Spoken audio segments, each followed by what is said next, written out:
I get so excited talking to people who see a need and take action to meet that need, like today's guest, Shantez Tolbut.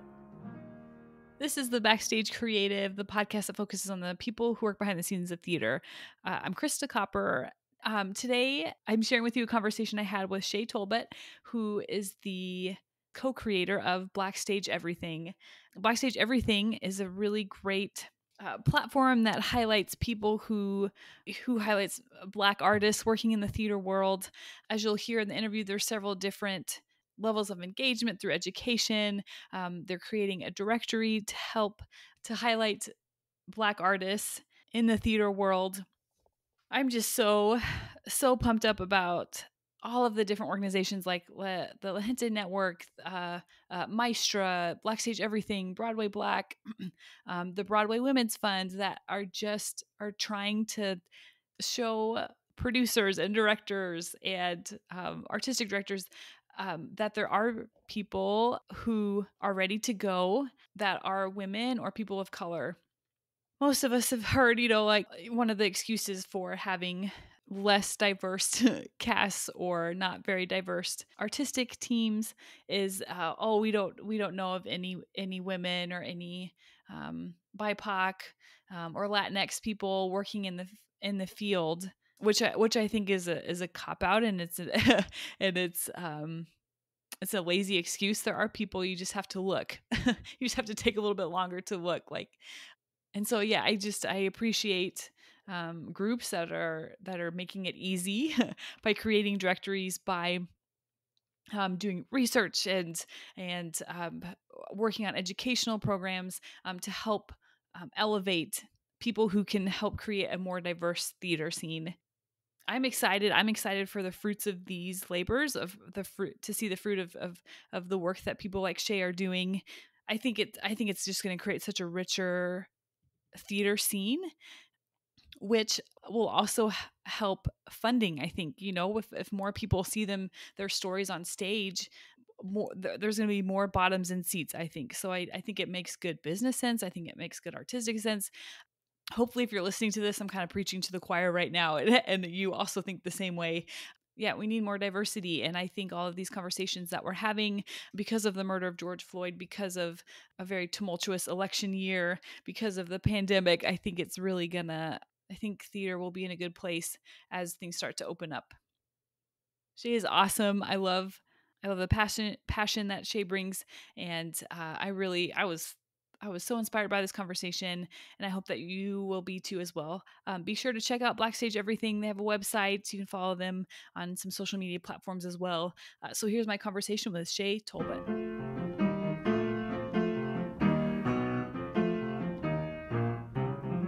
What have you been up to this last year? Have you been able to be involved in any virtual digital productions?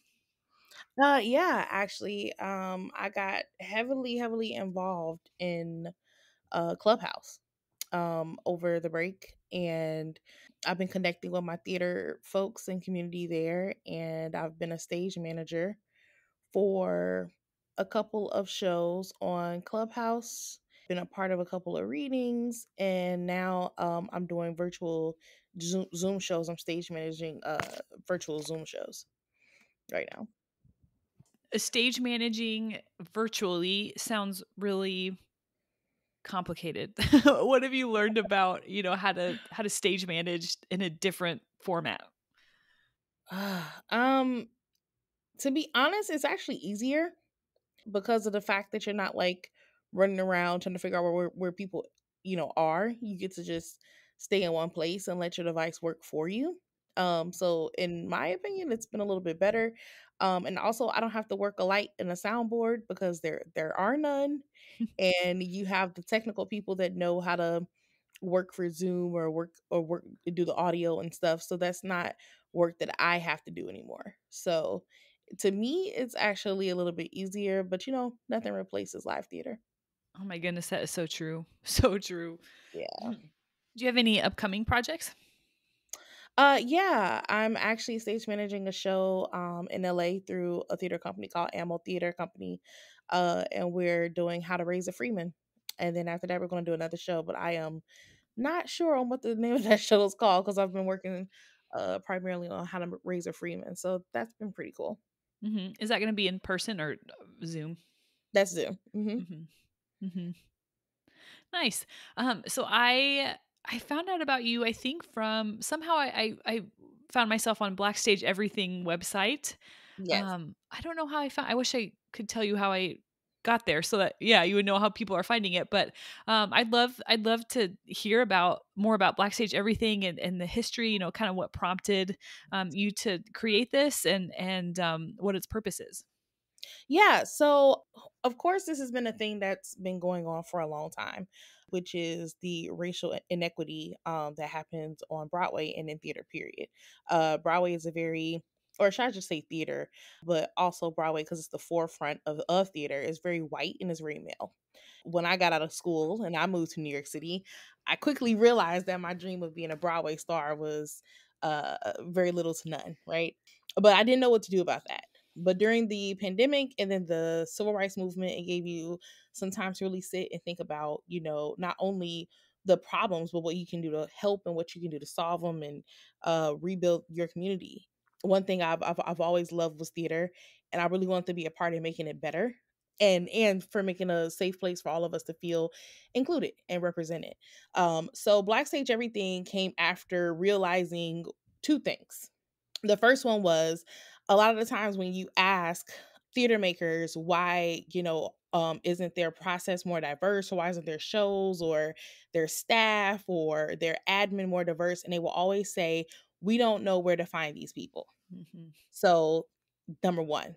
And then number two, we realized that people gave a lot of energy to actors, directors, and producers. We never really talked about the other part of theater, which makes theater theater.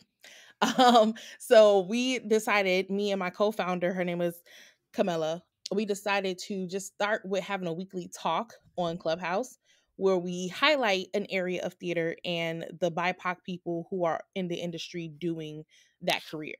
So we started just having a Clubhouse talk every week where we would personally take on the task of going to find these people and then trying to bring them on the Clubhouse to have a conversation, which is actually really challenging because racism works in so many mysterious ways, where you know theater is so white that the people of color that are involved in it, we don't even know where other people of color are that's Hmm. involved in theater.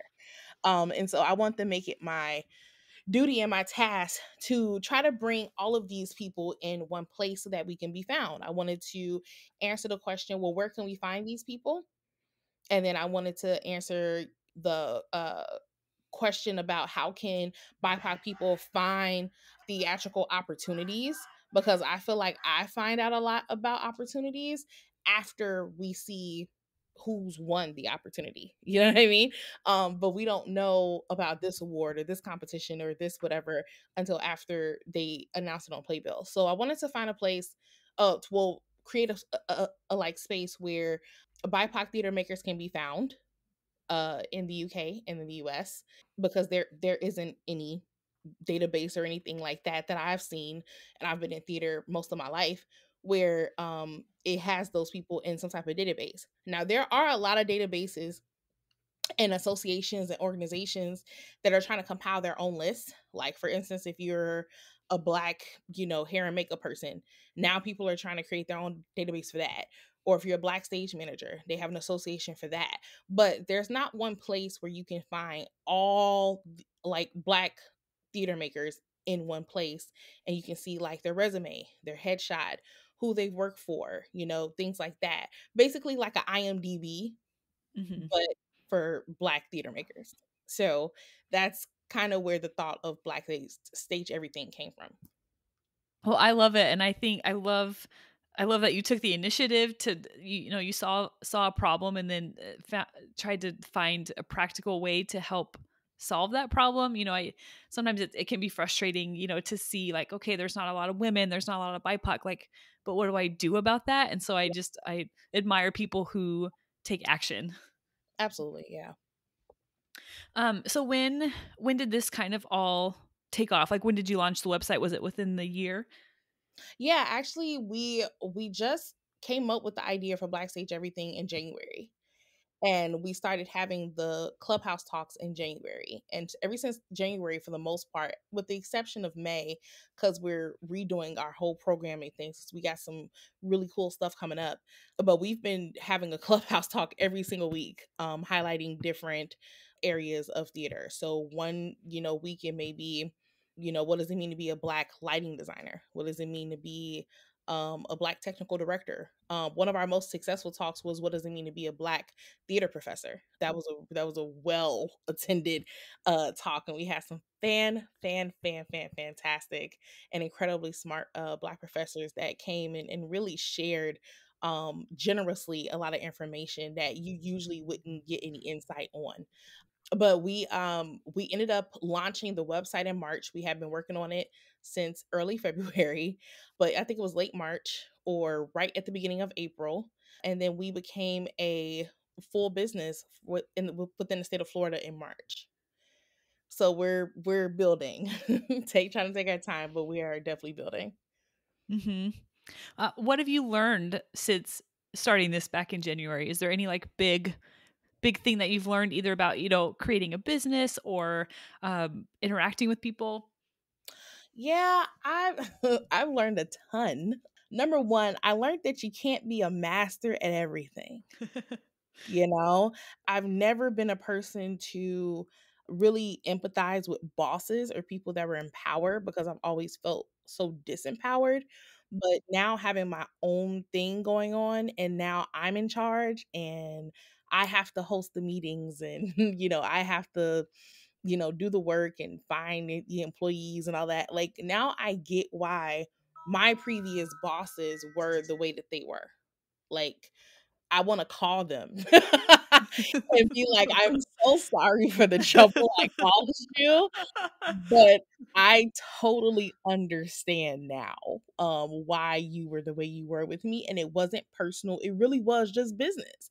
It was like, "We're here to make money, we're here to help the children, or we're here to whatever, and we don't care about your personal feelings because we gotta get this done." Um, I learned that, my lord. I think that was the biggest lesson, was it's really just business. Like, nothing is personal. It really is just business. And if we're here to get a job done, we really got to get it done. I think the second thing I learned was how much women entrepreneurs are kind of looked over, and what we have to do to look legitimate. I didn't know anything about business before starting. For a couple of years, I had been dibbling and dabbling into finding out a lot more information about how to have a business. But now, I realized after a while you can only do so much research, and you just gotta start the thing. Cause once you start it, then you learn as you go. My mom is like blowing my phone up. Um, you just learn as you go. I think that goes into the next lesson, which is just start it. Like, whatever it is that you're trying to do, if you are an entrepreneurial person who has an entrepreneur idea and you think that it's needed in the marketplace, just start it. Because if you don't start it, it's always just going to be an idea. It's never going to be a right time. It's not going to be perfect. You're not going to have the money. You literally just have to start it. I think another lesson that I learned was, people will find you, and it doesn't take long. Like, if you're true to what it is that you're trying to do, the people that you want to affect, or the people that you want to help, or the people that are going to be allies and people that are going to support, they're going to come, because you're doing the thing that it is you need to be doing. For a long time, I had thought, and this goes into self-esteem, which we can all have probably some run-ins with, but sometimes you think to yourself, what is little old me going to do to solve this big problem? And you never really know how much people pay attention to you until you really start putting yourself out there. And one thing I learned was, we literally just started Black Stage Everything in January. We're collabing with people right and left, and it's barely been 6 months. And we got some really, really heavy things on the horizon. And I would have never ever thought that it would even grew this big. I was just talking to my co-founder, and we were talking about the March on Broadway and talking about a lot of superstars like in our field, like Michael Kilgore or Adrian from Tina, Michael R. Jackson from Strange Loop, really amazing BIPOC theater makers. And these people know who Black Stage Everything is. It's incredible. And, these are people that I'm like, wow, I would have never ever thought that I would even get to meet these people, talk to these people. And, because of the pandemic, because of the civil rights reckoning, because of everything that's going on, it's almost like the gatekeeping is over with. It's kind of like anybody can get in contact with anybody. Like nobody's like above anybody, nobody's the star, nobody's the peasant or anything. It's like anybody have access to everybody now, which I would have never ever thought that that would be possible. So just learning, to just start the thing. And like once you start that thing, the people is going to come, the money is going to come, the business sense is going to come. That's been one of my most valuable lessons. And lastly, time management. Most people don't have it. Honestly, you really just have to take out time for yourself so that you don't burn out. It's really, really easy with starting a new thing to think, oh, I gotta work 24/7. I gotta work. I have to continue to do this, or oh, this must start on time, or oh my God, I don't think this is gonna happen tonight. Or like you have to give yourself grace. And also it's your thing. So if you want to cancel something, you can cancel it. Um, if you don't want to do something, you don't have to do it. I think that moving from being an employee to being an entrepreneur, that's been a really hard shift for me because I'm not used to doing what I want to do. I'm used to asking for a bathroom break. I'm used to asking for vacation time. And now I don't have to do that. So it's just really interesting, that shift, and like thinking about time management. It's like now my time is my own, and if people want to work with me, then they got to move on my time, and that's a really, really, really big transition. I found in my own life, like action begets clarity, and sometimes when you're not quite sure, like just taking a step, just doing like some sort of action, like clarity will almost always follow that. And I think sometimes we try to wait until we have a fully formed idea, or all the kinks ironed out, or but sometimes you just need to take a step and then your way becomes clear. Honestly, you just got to do it. hmm Yeah. hmm So there's kind of like four, I don't know, tenants, I don't know, four sections of Black Stage Everything. Do you want to explain those? Yeah. So we call it 4 levels of engagement. In which this is the way, because what Black Stage Everything is trying to do, our vision is to be the number one BIPOC theater matchmaker like website, where we connect BIPOC theater makers to opportunities, and hopefully employers, and also just to ourselves, just so we can know where we're at. So we call it engaging because these are the ways that we want to go about going, like getting to that vision. So the first one is BSE Talks, which is our talk show that we have that has previously been on Clubhouse and also IG Live, but we're hoping to expand it within the next month or so into all different platforms, and we're in the process of doing that. And that's the talk that I've been mentioning, where we highlight BIPOC people in different parts of theater. So that's BSC Talks.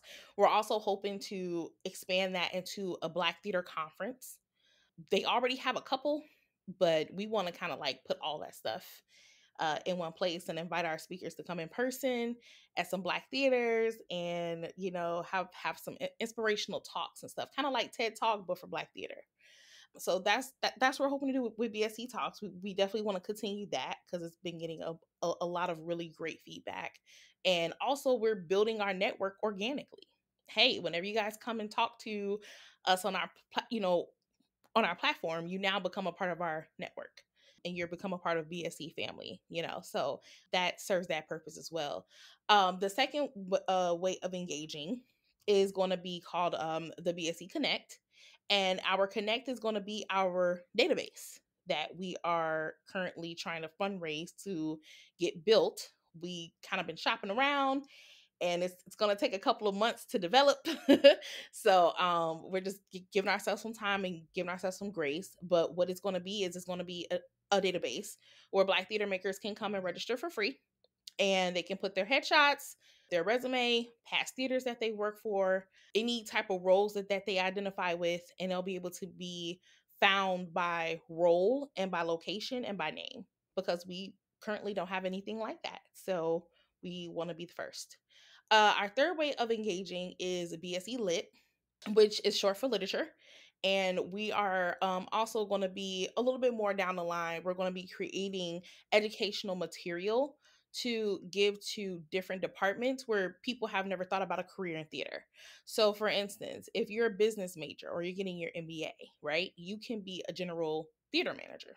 But of course, they may not even know that that is a career goal. So, we want to create pamphlets and educational material that we can put in those different departments so that we can let people know, hey, there is room for you in theater. Because a big part of diversifying our beloved art form is people need to know that these opportunities exist. If we don't know that these opportunities exist, then we're not going to have enough people to fill the slots and to make change. So we need to also recruit other people who love theater just as much as we do, but they don't probably know that their expertise can work within the field, if that makes sense. So we're going to be creating that, and also we're going to be creating some ebooks and stuff like that based off of our talks, because our talks are about careers, and it goes right along with creating the pamphlets. We're trying to get more people into theater, more BIPOC people into theater, and know that it is a career path. And then our last way of engaging is BSE Youth. Once we get the database up and running, we're also going to have a section of it where we're going to be talking to businesses and organizations and associations. And we're hoping that they can also have a membership with BSE, and they'll be able to post their job postings, internships, apprenticeships, fellowships, scholarships, so that the up and coming generation of BIPOC theater makers can know about these opportunities at a much younger age. Because when I was younger, we had a couple of websites and that was it. So we're really hoping to expand that for the future generation so that they can, have access to these opportunities either straight from high school or during college or during high school or whatever. They need to know what's out there for them so that they can get their foot in the door early. I love that. I think that education aspect is so important. If I think as an industry, we can't just put people like BIPOC or women or Latinx people into these positions that aren't ready for it.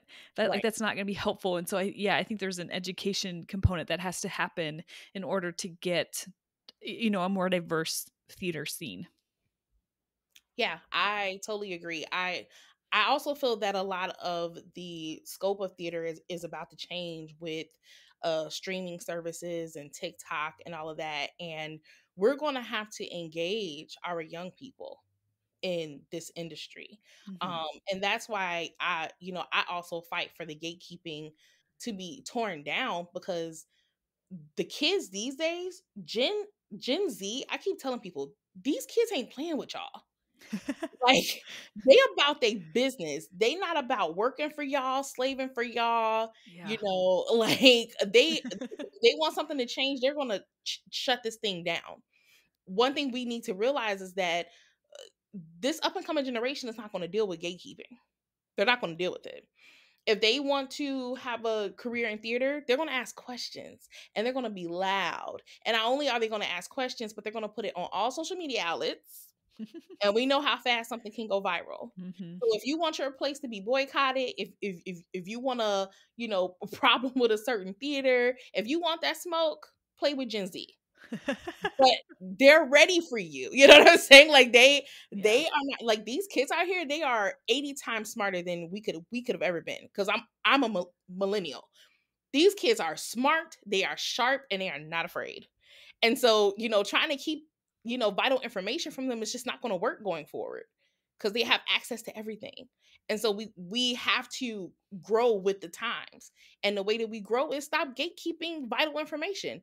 Why should it, take for me to move all the way to New York City, shop around some events, try to go see a couple of shows just to see, how I can, do makeup for theater? I should be able to contact somebody. I should be able to go online and see the salaries or see example contracts. Like, why are these things kept a secret? Hmm. I should be able to go online and look up being a lighting designer for a theater. I should not have to, oh, it's only by who you know or what school you went to. Why is it like that? Because it doesn't serve our community. If we want more people to spend money in the theater, if we want more people to come see theater, if we want more people to be involved within theater, then gatekeeping information only hurts the industry. It doesn't help it. And so I think that moving forward, part of my talks is asking a lot of the people I bring on, how much do you guys get paid? Can you make a living from this? And if not, what are some solutions you have? What would you tell a new person that's graduating from college that wants to be an audio engineer or a sound engineer for a theater? What would you tell them? Because we don't have any of that information out. And I know darn well when I was younger, we didn't have it out. It was like, oh, well, how much are you going to make it as a Broadway star? And I would say, I don't know, but I want to be a Broadway star. But nowadays, that's not a thing. Everything's so expensive. Inflation is going to go through the roof because of COVID. Hmm. We really got to start setting people up for financial success. And the ways that, and like the way that we do that is literally through education. We have to talk to these children. We have to educate them on what's going on, so that they don't come out like millennials, like we're fumbling around, with some sunglasses on, just trying to figure it out, you know, and trying to work, some restaurant job while we're doing theater for free. That's not going to be a thing anymore. Gen Z ain't doing that. Gen X ain't doing that. You know what I mean? Like, they can make a TikTok from their house and it can go to Broadway. You know what I'm saying? So they don't have to do what us old head theater people had to do. So they're going to be a lot more like, okay, what's in it for me? What am I going to get paid? And we have to change with them. And like, I think that, because they're that way, we're going to be moving in a better direction. I've never thought of that, but I'm going to be thinking a lot about that. Mm. Yeah. About the characteristics of the next generation. That's interesting to think about. And I think like during a pandemic or during, just kind of like social upheaval, it's easy to want to like clam up and, hold what you have close to you, but I trying to find ways to be generous with information and with time, and that's how we'll move forward is by everyone trying to be generous even when times are scary and we just want to hold everything that we've gained close. But I think that generosity is so important. So I just again, I appreciate the work that you're putting into this. Absolutely. Yeah. I would love to hear how you got into theater. Where are you from? How did you get into theater and stage management? And what are some of your historical highlights that have led you to where you are today? Actually, my first art form was poetry. Actually, I just used to write. I'm one of those kids where I just used to write and sing around the house. My mother didn't like my singing, but she really loved my writing. As I got older, I'm like, I can't major in poetry, so I gotta like figure something else out. But when I went to high school, I was in like all the choirs. I was in like show choir, concert choir, da da da da, and then I was in speech, and then I got into drama club, and that's where I feel like I found my footing. I had a really awesome, amazing teachers, like awesome and amazing teachers. That's the way to say that. I had awesome and amazing teachers that saw my love for what I was doing, and they said that I had a gift, and they worked with me.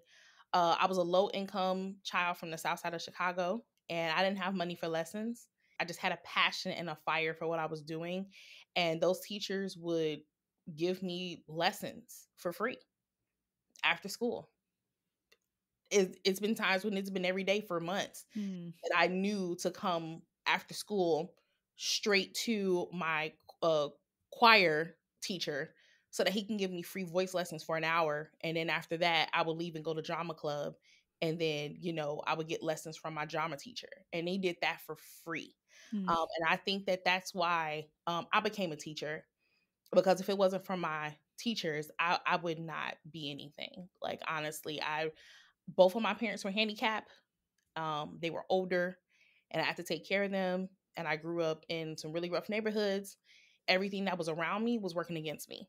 And if it wasn't for my teachers telling me, you have a gift, you're smart, you like to read, you can really make something of yourself, you're going to be great, we're going to help you get scholarships. My guiding counselors were amazing, my teachers were amazing, and they really stayed on me. They were very hard on me, but I didn't understand it then, but now since I'm older, I get it. But they really kept me in line. So shout out to all teachers. When it's teacher appreciation week, go crazy. I love me some teachers, and I will always take up for teachers for as long as I live. But yeah, if it wasn't for them, I wouldn't be where I am today. But to make a long story short, my teachers helped me apply for college because my mother and my father couldn't do it. They were in nursing homes and all type of crazy stuff. And they helped me apply for school. They helped me apply for auditions. They helped me apply, jobs, internships, whatever. Anything I needed, they helped me. That's how I became a theater major. And I loved it enough to stay and keep on, even though I didn't know what I was going to do with it as I got older. And then I started working at Black Ensemble Theater in Chicago when I was at Northeastern, and I was seeing the ins and outs of how you run a community regional theater. I fell in love with it even more, and it just kept going. And once I graduated, it wasn't even, I don't even think it was 3 months. I just packed up. I had, this is a funny story. Me and my friends actually got selected to go on a talk show. It was very similar to Jerry Springer, but I don't know if you remember him. His name was Bill Cunningham. I'll never forget it. And we made up this crazy story, and we got a free trip to New York City. And I had never been in New York. One day it was like we were on the south side of Chicago, and the next day I was looking at the Empire State Building from my hotel window. And I just started thinking to myself, wow, life is crazy. You know what I mean? What ended up happening was when I got back home, I said I'm moving to New York. And I started applying for jobs, and I got a job, and I got a gig. I was the first stage manager for the workshop production of Good Grief by Ngozi Awanu. And they hired me. I didn't know anything about stage managing, but I said, I'm going to take this gig and I'm going to move to New York. And I ended up hitchhiking to New York, ride sharing on Craigslist. Ride shared my butt right on to Brooklyn. And the same day I got there, I went to the first table reading of the show. And I've been grinding and hustling in theater and teaching ever since, in New York City, Chicago, and LA. That's a great story. Yeah, it's a little crazy. A little crazy. What have you learned about freelancing and, hustling in such a large, overwhelming city like New York? First and foremost, I love it. So let me say that. I had literally my dream was to be a theater professor during the day and be a Broadway star at night. That's what I would tell people when they would say, well, what are you going to do with your degrees? What are you going to do with all this? I would tell them just that. And so I was like, I'm moving to New York City, and I'm gonna teach theater during the day, and then I'm gonna do theater at night. That's kind of what I kind of did. I kind of just engulfed myself when I could into anything that had to do with theater and Black people, because when you are a person, you try to go with what's familiar, right? And you try to go with the tribe. So wherever there were Black people and there was theater, I was there. And I couldn't really afford Broadway, but I had some great people along the way that paid for me to go see some shows.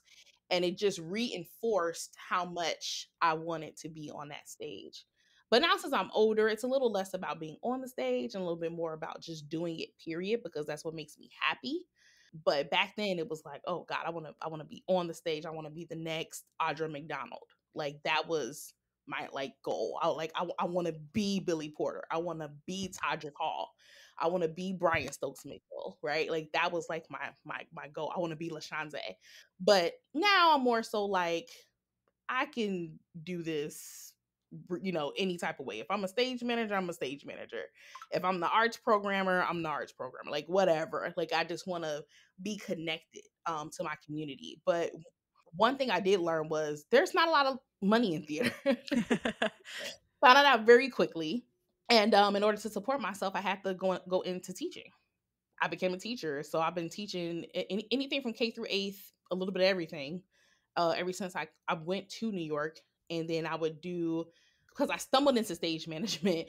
I started getting gigs from being a stage manager from that one gig, and so I quickly found out too that I wanted to be a performer, but I kind of got known for stage management. So that was weird because I felt like I didn't even know what it was, and here I am. But everywhere I was, and every show that I had did, they were always like, "I really hope you plan on being a stage manager because we need more Black stage managers." Like everywhere I went. And I was just like, well, I'm a performer, I'm a singer, I can do choreography, I'm an actress, I'm trained in acting. And they were just like, we have a ton of those, but we don't have Black stage managers. Everywhere I went, this is what they would tell me. And so I'm like, huh. And so for a while, I got a little burnt out because I did some shows and I didn't get paid for them, but I had a lot of fun. One of them was Hairspray. It was in Brooklyn.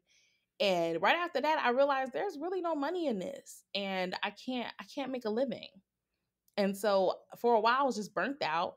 I was tired of auditioning. I thought auditioning was just so unfair Yeah. because a lot of the time you didn't even get seen, especially if you weren't equity.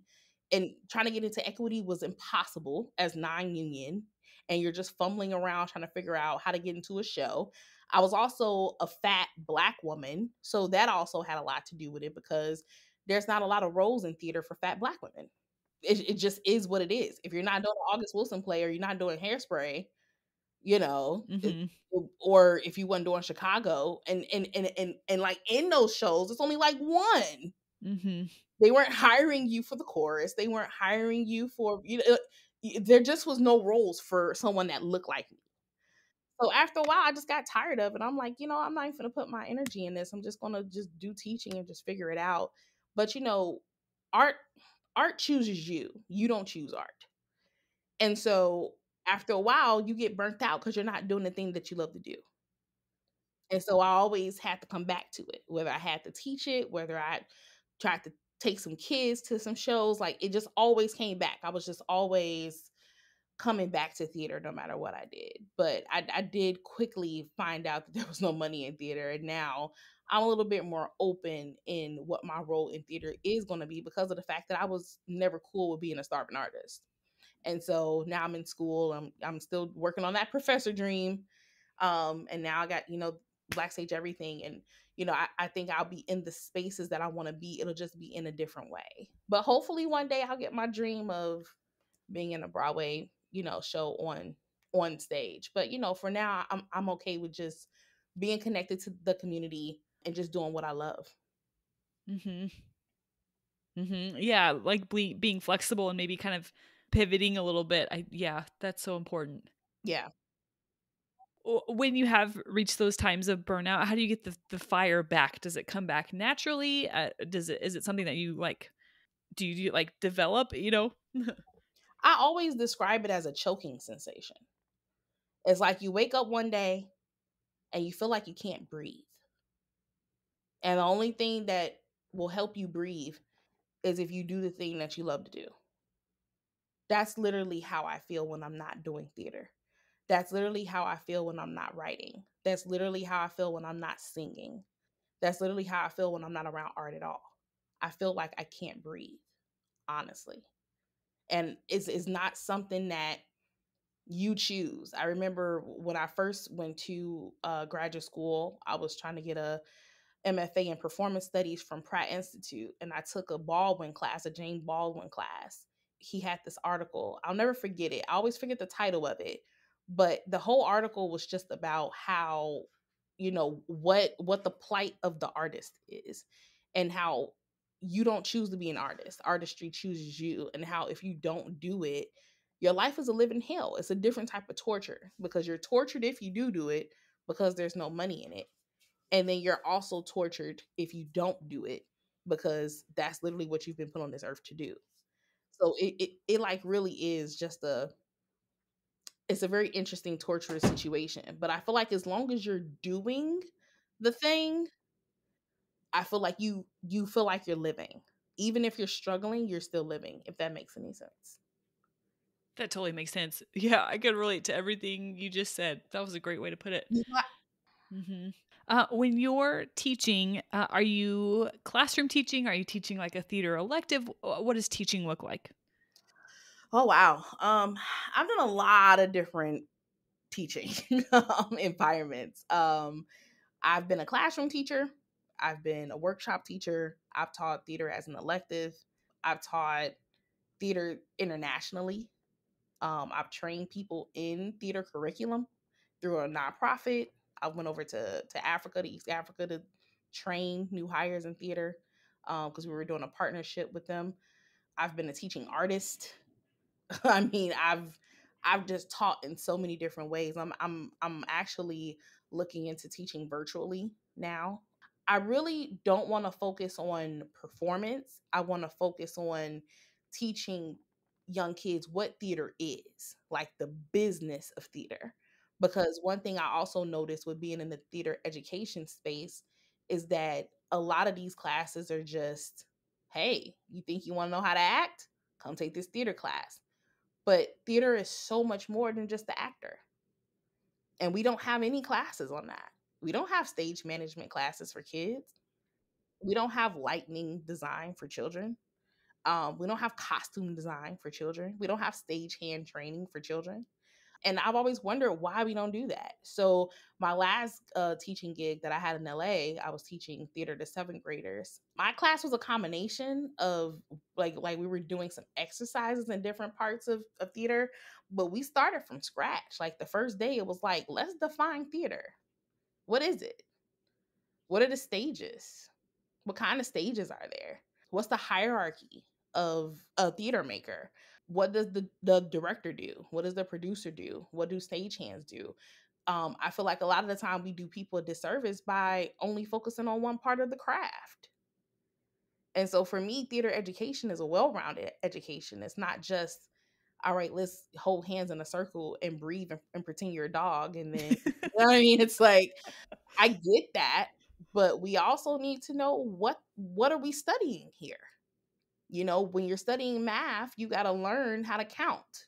You don't just go to algebra. And I feel like in theater, we just go straight to algebra. And I feel like that's weird. And that's why we don't have enough people in all these other areas of theater that we absolutely need. And like something valuable that I think theater teaches us is yes, you can be great. You can be the greatest costume manager. You can be Ruth, right? The one that won the Oscar. You can be her. You can be Audra McDonald. But if the lighting designer isn't there to put the spotlight on you, we don't know you're there, right? So theater is a collaborative effort. You can be great in your expertise, but if it's not for everyone else who comes together and put the show together and put the art form together, if it's not for the theater manager that manages the building that can rent the space to you, can't put the show on. If it's not for the producer to get the money for the production, you don't have a show. If it's not for the makeup and the hair people, you don't have a character. So one thing that theater teaches you is that you need everybody. You can be great in what you do, but you need everybody. So I think that that's something that's really missing from theater education, and it's something that we really need to move forward with, changing the curriculum so that we can get more people in the theater and more people from all different backgrounds, because the interest is there. They just don't know what it is, and they don't know how to get into it. So, we have work to do. Agreed, especially in our individual we're part of such a individualistic society. Hmm. Like when you watch the Tonys, it's all about best actor and best actress, but Yep. especially for like Western culture, we we have to like teach people how to be a community because that's not something that we focus on. Absolutely. And it's weird. It's very, very, very weird. Because I always have questions for people. Like, how did you get into the thing that you got into? Like, we don't even teach kids how to do informational interviews. We don't even teach them to ask questions. It's very strange. If even if we take our children to, let's say we take them to the local theater, why would we take them to go see a show and not schedule a talk back or schedule a backstage tour so that they can see all the things that make the show the show? We're doing our kids a disservice if they don't even know what they're looking at. So it's just really strange that theater education and like curriculum and design is set up that way. Yeah, I agree. Where do you go to for inspiration? Where do you find inspiration for the work that you do? It's with the people. It's with the art. I get inspiration from my fellow theater people going on Instagram live and ranting. Um, I get inspiration from listening to an old Broadway soundtrack.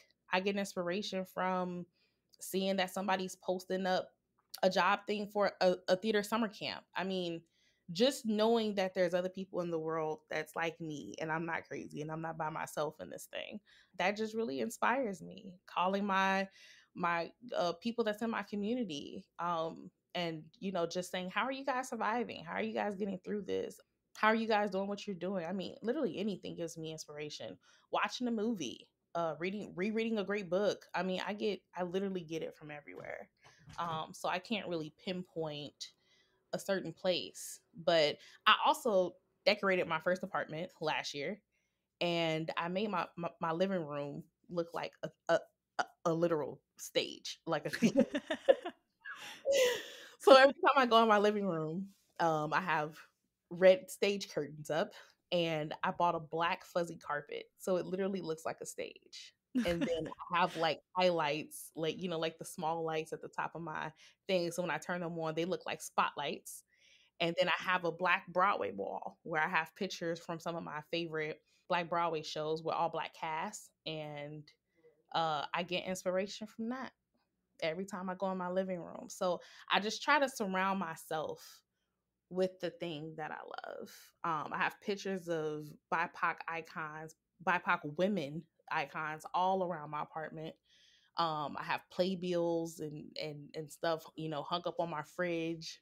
I mean, I just try to keep it close to me at all times. Yeah, hopefully that answers it. It sure does. I love the intentionalness that you've taken to stay inspired. I think that's important to remind yourself of the people that have gone before you and have provided you with inspiration and yeah. Yeah. It's very important to me because it's very, very easy for me to lose sight of things. And I feel like a lot of people, I struggle with depression and anxiety. And sometimes when you're in those really dark places, it's really hard to see the light.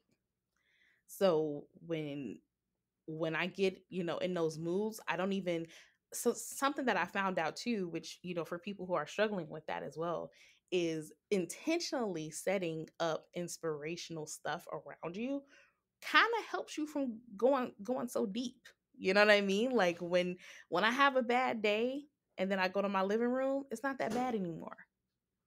Right? Or, if I look up in my room and I see Diana Ross right in front of me in all her glamorous glory and I'm going through a bad day, it makes me realize, there's still hope. So I feel like sometimes when you set those intentions, those physical intentions and inspirations around you, it can really help for people who struggle with, some mental health things, because it's really gotten me through during the pandemic when literally there was no live entertainment. And literally, I lost every gig I had, every theater maker I knew was completely out of work. It was a really dark time. And it's been really dark for a lot of us. And if it wasn't for Clubhouse coming when it came and all of us flocking to Clubhouse and putting on shows and co-producing each other's work and then it was Ratatouille the musical on TikTok, and then that went to Broadway for one night. Like I mean, if it wasn't for stuff like that, I don't know. I don't know, man. I feel like things would have been a lot worse. But people really got together and was resilient and put on like Lion King on Clubhouse, which is a gargantuan effort. They put on Dream Girls on Clubhouse, right? Like we single-handedly, BIPOC theater makers single-handedly saved theater during this time. I don't know if we'll get our props for it, but we really did. And we co-produced it, and we got the attention of these really big like press people and magazines and news channels. March on Broadway was by BIPOC theater makers. I mean, we single-handedly kind of saved a lot of what was going on. So I mean, hopefully moving forward we'll get our just due for that. But yeah, it helps to keep it around and to Mm-hmm. be intentional. Yeah. Yeah, thanks for being honest about your mental health struggles. Has there been anything else that has helped besides, keeping that inspiration around you? My community, hands down, it's the people, honestly. Coming up with Black Stage Everything, and then physically going into these different spaces, or virtually, not physically, but virtually going into these spaces where it's like every single week I'm going to find people in my community that love this art form just as much as me.